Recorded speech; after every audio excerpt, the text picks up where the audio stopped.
మెదక్ లోక్సభలో బీఆర్ఎస్ గెలుపు ఖాయమంటున్నారు ఆ పార్టీ ఎంపీ అభ్యర్థి వెంకట్రామరెడ్డి. ప్రచారంలో అన్ని వర్గాల నుంచి తనకు మంచి రెస్పాన్స్ వస్తుందని చెప్పారు. పటాన్చెరు నియోజకవర్గంలోని పలు ప్రాంతాలు ఎన్నికల ప్రచారంలో పాల్గొన్నారు వెంకట్రామరెడ్డి. ప్రస్తుతం బొల్లారంలో ఆయన మాట్లాడుతున్నారు. లైవ్లో చూద్దాం.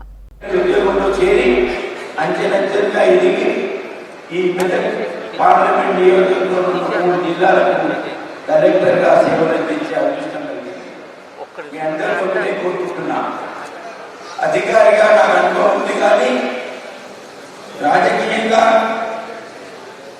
పొలిటికల్గా మీలాగా నేను ప్రజల మధ్యలో ఉండి రాజకీయ పరంగా నేను లేను.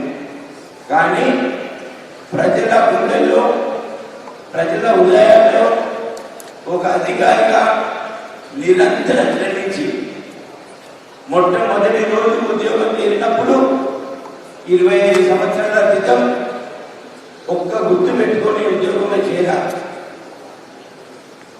నా కుటుంబ నేపథ్యం మీకు చెప్పినట్టయితే మీ ద్వారా మన పటాన్చెరు నియోజకవర్గంలో బూత్ కమిటీ ద్వారా ప్రతి ఓటర్కి, ప్రతి ఇంటికి అభ్యర్థి గురించి సమాచారం వెళ్తుందనే ఆశతోని, ఆలోచనతోని మీ ముందుకు నా ప్రస్తావన తెస్తా ఉన్నా.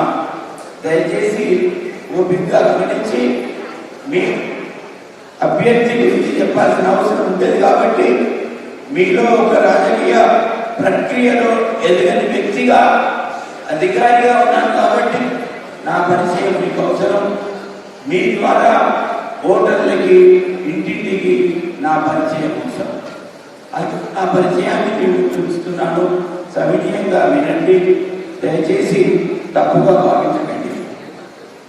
మొట్టమొదటి రోజు నా జీవిత నేపథ్యం చెప్పాలి. మొట్టమొదటి రోజు 25 సంవత్సరాల క్రితం ప్రభుత్వ ఉద్యోగంలో చేరినప్పుడు ఆ రోజు మా తండ్రి లేడు. మా తండ్రికి ఒక కోరిక ఉండే, 6 అన్నదమ్ములం, 2 ఐఏఎస్ ఆఫీసర్లు కావాలి.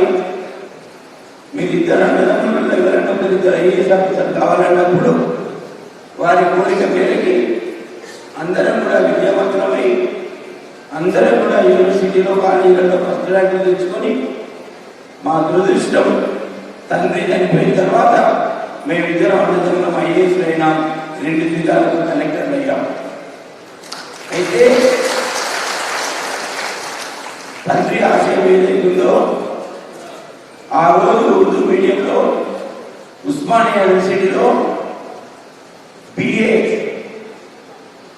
మా తండ్రి తన వివాహం కాకముందు ఉర్దూ మీడియంలో BA చదివి, వారి తండ్రి ఆ రోజు మంచి ప్రభుత్వ ఉద్యోగం వచ్చి తను కూడా ఆ రోజు స్టేట్ ఉమ్మడి ఆంధ్రప్రదేశ్ టాపర్గా ఉండి ప్రభుత్వ ఉద్యోగం వచ్చినప్పుడు వారి తండ్రికి తను ఒకటే సంతానం. 3 ఊళ్ళలో వ్యవసాయం